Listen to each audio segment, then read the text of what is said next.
The Day of Steel. By Maxfield, Willow. A City of Blades story. In the City of Blades, childhood did not end with celebration. There was no feast, no speech, no marker cut into stone to remember the day. People woke, worked, argued, trained, and bled exactly as they had the day before. Only those who had reached their 16th year were expected elsewhere. The hall stood just off one of the older thoroughfares, half sunk into the bedrock. Most citizens passed it daily without looking. It was not impressive from the outside. Thick doors, worn stone, no sigils or banners to draw the eye. It did not need them. Those approaching the hall came without escort. Parents did not attend. Friends did not gather. This was not something meant to be witnessed. Inside, the air was cool and dry, carrying the faint scent of oil and old metal. Sound behaved differently here. Footsteps echoed too long, then faded abruptly, as if swallowed. The candidates entered together, bare feet on stone, undyed robes that marked no district, no trade, no family. Some stood rigid, others restless. A few stared openly at the floor, following the familiar path worn smooth by centuries of crossings. Every citizen of the City of Blades had stood here once. No one spoke. At the center of the hall lay the table. It was a single slab of dark stone, wide enough to require a conscious step to reach. Its surface bore scratches that were not decorative, marks left by steel set down without ceremony, by hands that had trembled or been careless or simply tired. On the table lay the swords. They were arranged with practical spacing, hilts aligned, points angled safely away from the edge. None were new, none were ornate.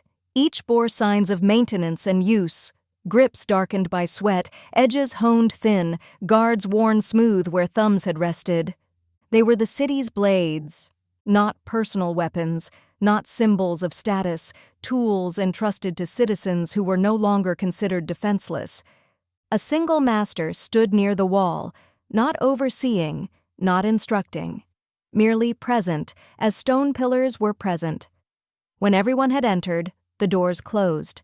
The sound was final but not dramatic. The master spoke. "Today marks your first day carrying steel." No preamble, no explanation. In the City of Blades, this is not a privilege. It is an expectation. He paused, allowing the words to settle. You will approach the table when you are ready. You will take a sword. You will leave with it. That was all. No order was imposed, no names were called. The city trusted habit more than authority. After a moment, long enough to feel uncomfortable, someone stepped forward. A boy from the outer districts, broad-shouldered, confident. He reached for a heavier blade without hesitation, lifted it, adjusted his grip with an instinctive movement learned through years of practice with weighted wood. He nodded once, satisfied, and stepped away. Others followed. Some crossed the hall quickly, as if eager to escape its quiet. Others slowed near the table, suddenly aware of the number of eyes, not watching, but present. The stillness made the smallest movement feel amplified. Hands hovered, fingers curled, then withdrew. A few candidates lifted a blade, felt the weight, and set it back down without embarrassment. This was expected. The city did not rush steel. When it was Tarin's turn, he realized his breathing had changed, shorter, shallower. He crossed the hall deliberately, aware of the cold stone under his feet, the faint hum in his ears that came from standing in a place older than memory. Up close, the sword seemed smaller than he'd imagined, less heroic, more honest. He reached for one almost out of reflex, and stopped. He didn't know why. Nothing was wrong with it. It simply didn't feel like something he wanted beside him every day. He tried another. This one pulled his wrist at an angle he didn't like. He imagined training with it, correcting for it, compensating. He set it down. The third sword was plain, shorter than some, longer than others. Its grip was worn smooth, shaped by use rather than design. When he lifted it, his body adjusted without conscious effort. His stance shifted, his shoulders relaxed.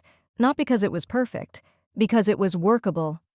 He stood there longer than necessary, blade held low, feeling its weight, not imagining combat, not imagining glory, but imagining routine, carrying it through crowded streets, setting it beside his bed, cleaning it after training, living with it. That was when the realization came. Not sudden, not dramatic. This was not a moment of becoming something new. It was the quiet acknowledgement that something had already changed. Tarin stepped away from the table. Around him, others were doing the same. Some held their swords carefully, unsure where to rest their hands. Others already moved as if the weight were familiar. When the last blade was taken, the master spoke again. You may go.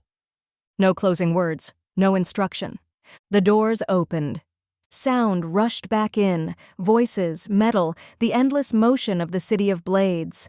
The candidates paused briefly on the steps, blinking against the daylight, blades unfamiliar at their sides. They were not warriors. They had not been tested, but they were no longer unarmed. And in the city of blades, that knowledge followed you everywhere. Thank you for stopping by the tavern. If you enjoyed this tale, please subscribe to join us for the next one. For more stories, books, and audiobooks, visit maxfieldwillow.com. Let the adventure continue.